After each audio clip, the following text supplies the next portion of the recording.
Hello everyone and welcome back to INCC channel. तो आपको लोगों को पता है जैसे कि नॉर्सेट 5 की नोटिफिकेशन रिलीज हो चुकी है और उसमें हमारे पास अब प्रीलिम्स और मेंस हैं। प्रीलिम्स में बहुत से बेसिक क्वेश्चंस आएंगे, पर मेंस में सब के लिए वो टेंशन वाली बात है कि कैसे सिनेरियो बेस्ड क्वेश्चन कैसे आने वाले हैं। तो आज से हम अपनी सीरीज शुरू कर रहे हैं सिनेरियो बेस्ड क्वेश्चंस की। ज़्यादा क्वेश्चंस नहीं करेंगे, ये वीडियो बहुत ही शॉर्ट और कंसाइज रखेंगे। आज जो मैं क्वेश्चन लेकर आई हूँ उसमें हमारे पास नर्सिंग से बहुत बेसिक नर्सिंग रिलेटेड क्वेश्चंस है। आगे हम स्पेसिफिक टॉपिक्स को लेकर उनके ऊपर सिनेरियो बेस्ड क्वेश्चंस को करेंगे। तो जो हम क्वेश्चंस उठाएंगे वो हम एनक्लेक्स सॉन्डर्स से लेकर मोसबी और लिपिनकोट से उठाएंगे। आज आप देख रहे होंगे मैं अकेली हूँ क्योंकि हम इंडिविजुअली एक वीडियो में और एक वीडियो कोमल शूट करने वाली है। तो आज से हम ये बिगिन करने वाले हैं। आप वीडियो के एट द एंड बता सकते हैं कि आपको कौन से टॉपिक्स के ऊपर क्वेश्चंस चाहिए और ये वीडियो सीरीज आपको कैसी लग रही है। So let's begin without wasting any further time. Okay. So let's begin the class. This is the first class of scenario based questions taken by myself, Sonali Daya. तो आज के लिए हमारा फर्स्ट क्वेश्चन देखते हैं। तो फर्स्ट क्वेश्चन है, the nurse hears a client calling out for help. एक कोई पेशेंट चिल्ला रहा है हेल्प के लिए, ठीक है। हर इज़ डाउन, तो नर्स क्या करती है, फटाफट जाती है क्लाइंट के रूम में and finds the client lying on the floor. जब उसने देखा तो पेशेंट क्या था, फ्लोर पे लेटा हुआ था। The nurse performs an assessment. सबसे पहले तो हमें क्या करना होता है, असेसमेंट करना होता है कि कहीं पेशेंट को कुछ इंजरी तो नहीं होगी है। Then assess the clients back to bed, वापस से बेड पे लौटाती है, नोटिफाई करती है प्राइमरी हेल्थ केयर प्रोवाइडर को and completes an occurrence report. मतलब इसमें ये सब चीज़ें तो पूछी नहीं हुई है, उसने सब बता दिया कि पहले असेसमेंट कर दिया है, देन बेड पे वापस भी लिटा दिया, इन्फॉर्म भी कर दिया है, और उसके बाद वो रिपोर्ट लिख रही है। Which statement should the nurse document on the report. Report में उसको क्या लिखना चाहिए। Option A, the client fell out of bed, bed से गिर गया। The client climbed over the side rails, side rails के ऊपर से क्लाइंब होकर गिर गया। The client was found lying on the floor, floor पे लेटा हुआ था। The client became restless and try to get out of bed. तो इसमें से हम कौन सी अकरेंस रिपोर्ट में लिखेंगे।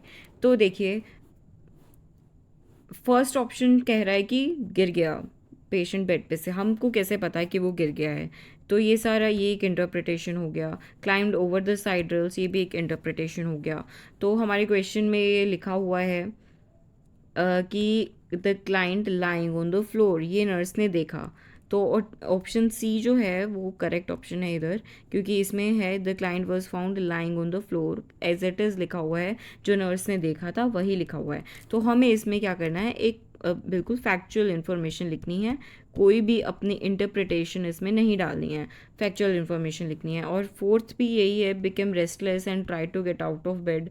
ये हमको कैसे पता है, पेशेंट बता रहा है, कोई सब्जेक्टिव इन्फॉर्मेशन है तो है, जो ऑब्जेक्टिव हमने देखा दैट इज़ वेरी फैक्चुअल। तो ऑकरेंस रिपोर्ट में हमें फैक्चुअल इन्फॉर्मेशन लिखनी है, ठीक है। अब चलते हैं हमारे नेक्स्ट क्वेश्चन पर। The nurse is assigned to care for 4 clients, ठीक है, 4 क्लाइंट्स है उसके पास। In planning client round, which client should the nurse assess first. सबसे पहले उसको कौन सा पेशेंट को असेस करना चाहिए। इसमें बेसिकली हमें केयर को प्रायोरिटाइज करना है कि कौन सी केयर को सब फर्स्ट प्रायोरिटी पर रखा जाए। तो ऑप्शन ए है, अ post operative client preparing for discharge. तो हम इसमें ये फोकस करेंगे कि पोस्ट ऑपरेटिव तो है बट डिस्चार्ज पेशेंट है विद द न्यू मेडिकेशन, उसको न्यू मेडिकेशंस वगैरह हमको समझाना है, ठीक है। तो पेशेंट डिस्चार्ज हो रहा है। A client requiring daily dressing changes of a recent surgical incision, recent surgical incision है उसका डेली ड्रेसिंग करना है। हाँ, ये बहुत इंपॉर्टेंट है डेली ड्रेसिंग करना। A client scheduled for a chest X-ray होना है पेशेंट का after insertion of NG tube, NG tube के बाद पेशेंट का चेस्ट एक्सरे कराना है। Then option 4 is the client with asthma who requested a breathing treatment during a previous shift. तो अगर हम कोई भी प्रायोरिटी देखते हैं उसके पहले हम ABC देखते हैं। ABC, A for airway, B for breathing, then C for circulation. तो हमें इसमें देखना है कोई कौन सा स्ट्रैटेजिक वर्ड है। तो इसमें ब्रीदिंग हमारा स्ट्रैटेजिक वर्ड है। अगर हमारे पास कुछ भी ऐसे आ रहा है ABC ऑप्शंस में से, तो हमको कुछ भी नहीं देखना है, इनको प्रायोरिटाइज कर देना है, ठीक है। तो सबसे पहले तो हम अस्थमा पेशेंट को, जिसको प्रीवियस शिफ्ट में बोला गया था, जिसने रिक्वेस्ट किया था प्रीवियस शिफ्ट में ब्रीदिंग ट्रीटमेंट का, उसको हम प्रायोरिटाइज करेंगे सबसे पहले हम। तो ऑप्शन डी इज़ करेक्ट, क्योंकि यहाँ पे ब्रीदिंग है। ABC को हम प्रायोरिटाइज़ करेंगे। अब जो ऑप्शन 1 2 3 है, इसमें जो हमारी नीड्स दिखाई है वो इंटरमीडिएट प्रायोरिटीज़ में आती है, तो जिसको हम बाद में भी आइडेंटिफाई कर सकते हैं, बट सबसे पहले हम हाईएस्ट प्रायोरिटी ब्रीदिंग ट्रीटमेंट वाले पेशेंट को अटेंड करेंगे। ठीक है, understood. Let's go to next question. The nurse is preparing to initiate an intravenous IV line with a high dose containing of potassium chloride। तो उसको IV लाइन लगानी है किस पेशेंट को, क्या देने के लिए, पोटेशियम क्लोराइड देने के लिए, यूजिंग एन इन्फ्यूजन पम्प। तो बेसिकली जो हम पोटेशियम देते हैं वो हम इन्फ्यूजन पम्प के थ्रू देते हैं और पेशेंट को ECG लीड्स अटैच करते हैं, मॉनिटरिंग करते हैं पेशेंट को। ठीक है, while preparing to plug the pump cord into the wall में लगाते time the nurse finds that no receptacle is available in the wall socket में कोई इलेक्ट्रिकल प्लग के लिए ऑप्शन है ही नहीं। the nurse should take which action। तो nurse को क्या करना चाहिए? Option A is initiate the IV line without the use of a pump। अगर IV लाइन हम पंप के बिना नहीं यूज़ कर सकते, क्योंकि हम बेसिकली पोटेशियम जो है वो हम इन्फ्यूजन पंप के थ्रू दे सकते हैं, तो ये ऑप्शन बिल्कुल गलत है क्योंकि हम खुद से नहीं दे सकते। Contact the electrical maintenance department for assistance, ये बुला सकते हैं हम। Plug the pump cord in the available plug above the room sink जहाँ पर है उधर हम लगाएंगे तो ये फिज़िकल हैज़ार्ड हो सकता है। Use an extension code from the nurses launch for the pump plug. ठीक है, जो इलेक्ट्रिकल इक्विपमेंट है वो हमारी एक तो गुड वर्किंग कंडीशंस में होने चाहिए और ग्राउंडेड होने चाहिए, जिससे किसी को इलेक्ट्रिक करंट ना लगे, जिसकी वजह से अगर ऐसा नहीं होता तो फिज़िकल हैज़ार्ड होता है। और हमारे पास अगर हाई पोटेशियम की डोज है तो हम उसमें इन्फ्यूजन पम्प के थ्रू ही देंगे। अगर हमने एक्सटेंशन कोड लगा दिया तो इसका रिस्क ऑफ फायर है, तो इसलिए हम माना कि हम बहुत रिसोर्सफुल हैं, बट ऐसे एक्सटेंशन कोड वगैरह नहीं लगाना। अगर पास में नहीं है तो हम इलेक्ट्रिकल मेंटेनेंस को बुला सकते हैं और उनसे हेल्प मांग सकते हैं। वैसे भी आपने देखा होगा कि हम नर्सिंग केयर के अलावा काफ़ी मेंटेनेंस की चीज़ें हम करते हैं। कारपेंटर को हम बुलाते हैं, प्लम्बर को हम बुलाते हैं, कंप्यूटर फैसिलिटी में कोई प्रॉब्लम होती है तो उनको हम बुलाते हैं, इलेक्ट्रिक वाले को हम बुलाते हैं, AC डिपार्टमेंट को हम बुलाते हैं। तो एम्स में भी ऐसा ही होता है। जब लोग बोलते हैं कि नर्सेस करती क्या है तो हम उनको बोल सकते हैं कि ये सारा वार्ड मैनेजमेंट हम ही करते हैं। जब बोलते हैं सिस्टर जी AC नहीं चल रहा है, सिस्टर जी AC बहुत तेज़ है, तो ये सारी जितनी भी रील्स बन रही है that is very true.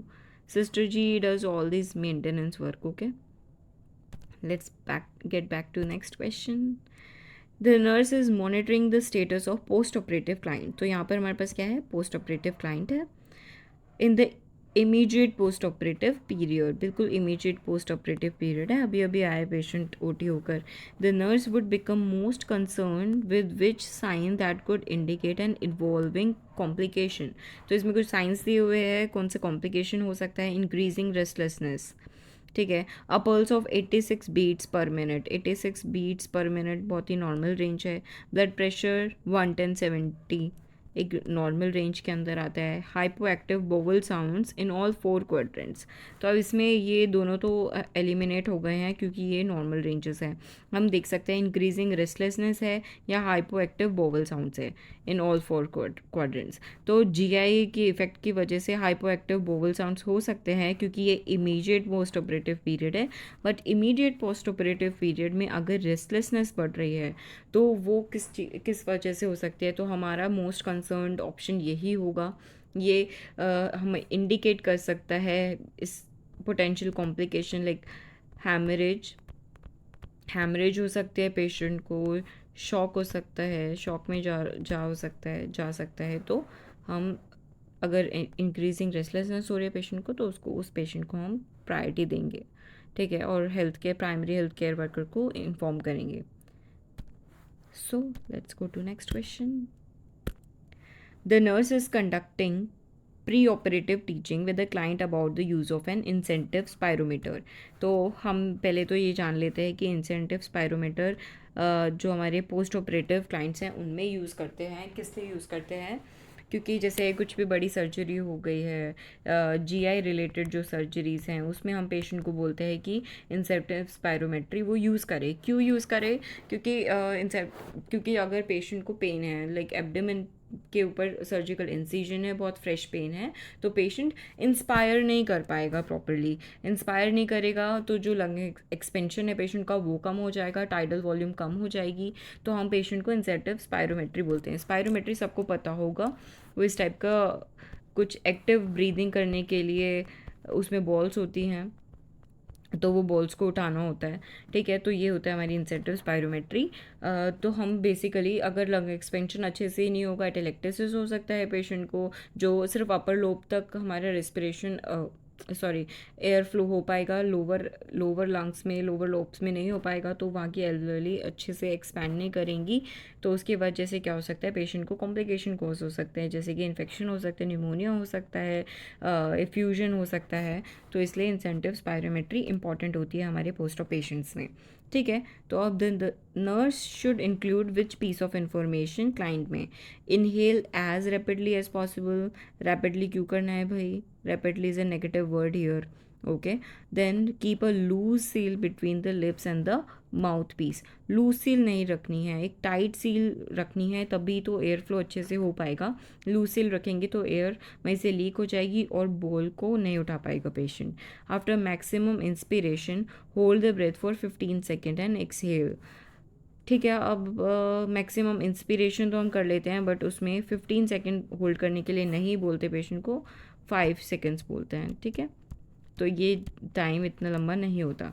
The best results are achieved when sitting up with the head of the bed elevated 45 degree to 90 degree position.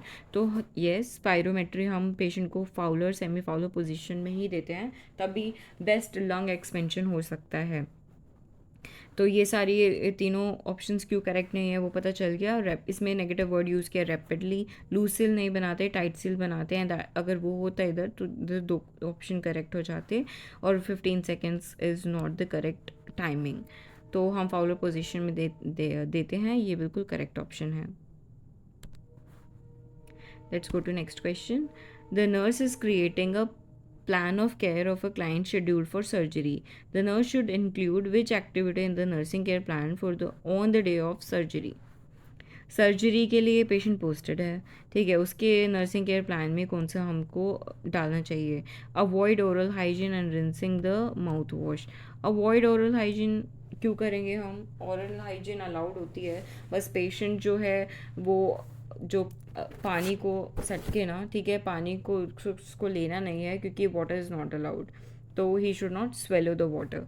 ठीक है, तो अवॉइड लिखा है इसमें, तो ये ऑप्शन करेक्ट नहीं है। The verify that the client has not eaten for last 23 hours. Okay, तो हैज़ नॉट ईटन और taken anything for last 23 hours. ठीक है, क्योंकि इसमें ईटन लिखा हुआ है, हैज़ नॉट टेकन फ्लूइड्स आएगा, क्योंकि पेशेंट ने अगर कुछ भी फ्लूइड वगैरह नहीं लिया है, तो 23 आवर्स से पेशेंट ने कुछ नहीं लिया है, इसका मतलब क्या है? सी जो फ्लूइड्स वगैरह होते हैं वो हम 6 to 8 आवर्स से 6 to 8 आवर्स लगाते हैं, उसको रेस्ट्रिक्ट करते हैं। तो ऐसा नहीं है कि 23 आवर्स पहले से कुछ नहीं लेना है। Have the client void immediately before going to surgery. Okay, if the patient's bladder is full, तो we have to tell him कि वो अपना ब्लैडर को खाली कर सके। Report immediately if any slight increase in blood pressure और pulse. See anxiety की वजह से स्लाइट इंक्रीज हो सकता है ब्लड प्रेशर या पल्स, बिकॉज ऑफ एंग्जाइटी जो सर्जरी से होने से पहले हो सकती है। तो अब दोबारा से देखते हैं ऑप्शन को। अवॉइड ओरल हाइजीन नहीं, ओरल हाइजीन अलाउड है, बस स्वेलो नहीं करना है पानी को। Verified the client has not taken anything for last 23 hours, तो फ्लूइड्स अलाउड होते हैं 6 to 8 आवर्स पहले तक। Have the client to void immediately before going in to surgery. Obviously, क्योंकि उसके बाद अगर GI हम यूज़ कर रहे हैं तो ब्लैडर की सारी एक्टिविटीज़, कंट्रैक्शंस वगैरह कम हो जाएंगे, तो अगर वो पहले कर रहा है वॉइड तो वो सबसे अच्छा है। Then report immediately. अगर स्लाइट इंक्रीज हो रहा है तो कुछ रिपोर्ट करने की ज़रूरत नहीं है, that may be due to anxiety. So I hope this is clear to you. So it is to be continued. अगर आपको आगे कोई भी स्पेसिफिक क्वेश्चंस डिस्कस करने हैं किसी भी नए टॉपिक रिलेटेड, तो आप बता सकते हैं। वीडियो आपको कैसी लगी? It is to be continued, this series to be continued, scenario based questions और लेकर आएंगे। I hope you like the video and you understand the concept. So next video के लिए, तब तक के लिए bye bye, take care, keep studying.